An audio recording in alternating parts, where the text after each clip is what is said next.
like, you know, I can't say family members or anyone like that, like, you know, but if I'm that good, then, you know, I can't call myself out, bro. You know what I mean? I can't sit there and say, oh, it's someone else's fault. Why that didn't happen? Like, you know, like I'm just fuming at the fact that, you know, it all got flawed because of my, you know, conversations to some people, and some people are like, I know it, everybody, you know, they're either there or they're not, and I'm just the sort of person who's like, I'm 100% involved in this thing. I wholeheartedly think that, you know, cunts, they exist to ruin your life, and that's why I violated CADs in 2017. There were tapes made, you know, I violated him for jokes, and when I listen now to him, I'm like, a lot's changed, I sound different, you know, it's different now, you know. And you wouldn't think that you want me to be easy, you want me to be manipulated or whatever, but it's like, I'm not brainwashable, and I think it takes the fun out of, you know, me as a person, because if you can't control me, then you fucked it, bro. Right. It's like Sox's bar.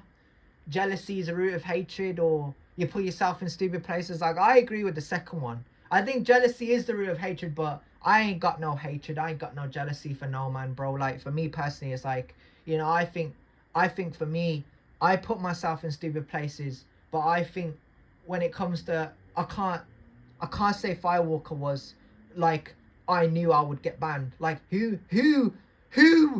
in their mind would ever think that would happen to them? Who thinks that they're about to die, or who thinks that they're about to lose it all, or who thinks that they're about to get evicted, or they're about to lose their house, or they're about to become unemployed, or, you know, they're about to lose their car, or, you know, who has these thoughts in their mind? And when it happens, they lose themselves. And nobody is there to support them. Nobody's there to understand them, blood. You know what I'm saying, bro? Mad. It's just one of those things. When I'm there, you know, I have respect for these man, and the fact that they don't have respect for me, it just says a lot, bro.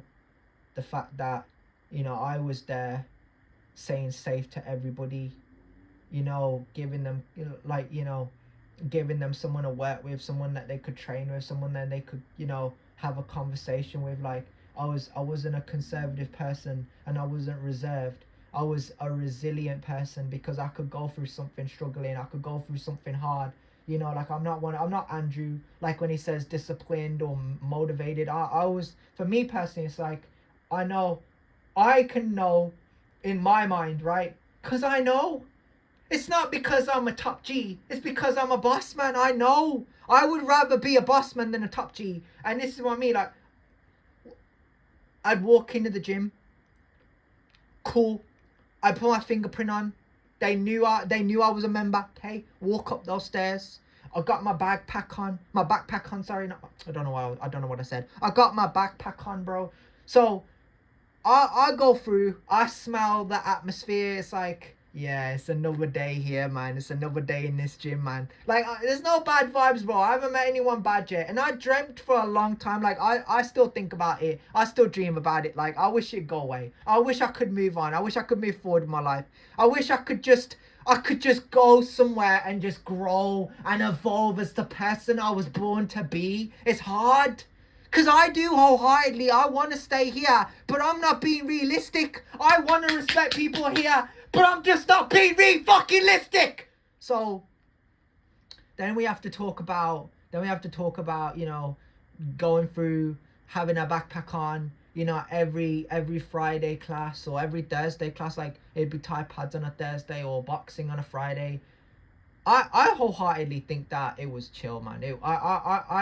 I wouldn't say it was chill for me. What I mean by chill is, like, the vibe was chill, but the classes were hard. They were like, you know, I had to work really hard. I had to say, okay, they're gonna work me hard now. I gotta take a sip of this juice, and I gotta go. I wasn't juicing. It was like tonic drink. It was like orange. It was like Lucozade, but it's like watery Lucozade, and it gave me the energy I needed to conquer these things. And I hadn't had any health problems or anything. Like, I genuinely enjoyed it. I think as I got older, I would have gone off it. I think I wanted a transition. I think what I would have done is I would have had the tonic drink, then I would have gone to water. I would have had water a bit, and then I would have done the protein shakes. But I kind of missed out on that part. I think that, I think for me, bro, I think that everybody knows how good I am. Everybody knows that I'm a valuable asset, and they know how hard of a person I am. And you know, people expect me to stutter and just quit and give up and roll over and die and just not be here anymore. And I think, like, for me personally, it's like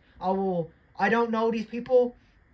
You know, even for the people, like, I could know somebody and I could follow them and they could follow me back and they could be like, yeah, I know that guy, you know, he knows me. Like, but in reality, I don't know that person. And I think that's what I'm trying to say. Like, it takes the fun out of it, bro, because I'm not a temporary person. I'm a mark on the board. I will be there for a very long time. I think that I'm not promoted. I'm not, you know, used like in a way of like people saying, you know, that guy, I respect the fuck out of that guy. There have been times where people have pointed out they respect me and they like me, and I do, you know, I can't smile at that. I have to, you know, show my, you know, show myself like, yeah, okay, yeah, thank you. But like, I can't smile and feel flattered. I have to get on with it, bro. Like, you know, I have to be the man in the situation and say, I'm here for one reason only. I'm not here for the bitches. I'm here for myself. And that's really what I learned. You know, I've learned from a very young age. I used to say to myself, like,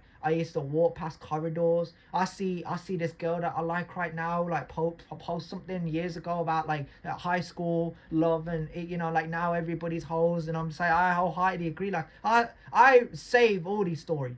I don't want people to just think that, you know, I follow them and I don't have their stories saved. Like, if it's something important that I can just read, like, I read it as many times as I can. And I'm just like, it's true. Because where I went, everybody was a hoe. Everybody was lying. And it's unfortunate because that's the thing. It's like, we go back to the corridors, just walking past people. Like, there'd be girls sitting on their boyfriends, or they'd be hugging each other or kissing each other, or whatever it is that they do, it's what they do, right? And I just walk past them. And you know, I'll admit, I was a little bit bothered by it. But when I look at it now, it's like, I'm not. Because I know what I've done. I know where I've been. I know the things that I've done, fam, for, you know, for me as a person. I don't take offense like these men do.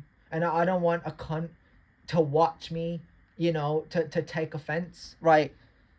So that's really all I have to say on the situation. When we talk about answering questions, like, I sort of wish that, you know, someone was asking me a question and they're like, yeah, okay, that's it. And then next question, like, you know, I'm just trying to clarify the best I can, but at times it's hard because what not many people understand is, you know, I'm not in a minority of people who's competing for the main spot. I'm just there and I don't know what's going on. And that's the reality of the situation when you grow up from a very young age and you see children around you, but like they're better than you, not because they're better looking, they're better than you on the side of it, like they're gonna go far, they're doing well in school, they're doing well in college, they're gonna join the real world, they're gonna join Andrew Tate, they're gonna follow him. And Andrew in video says he can't help you, but but what Andrew doesn't understand, he's creating a generation of followers. He needs them. He knows that he's got over a million people that will watch his videos, that want to see his videos, that just like the way he talks. He talks down to women. He talks down to boys. He talks down to people that aren't employed, that are employed or aren't employed, whatever. Like, you know, he'll talk about anything and everybody. And basically, if anything and everything, my Don. I don't know, man. That's just what Andrew does. And I'm just over here like, I'm not one of his followers. Like, I get what they're trying to do. They're trying to say, oh, if you don't follow Andrew, you're a weak man. Nah, bro. You know, I don't like or dislike him or Tristan.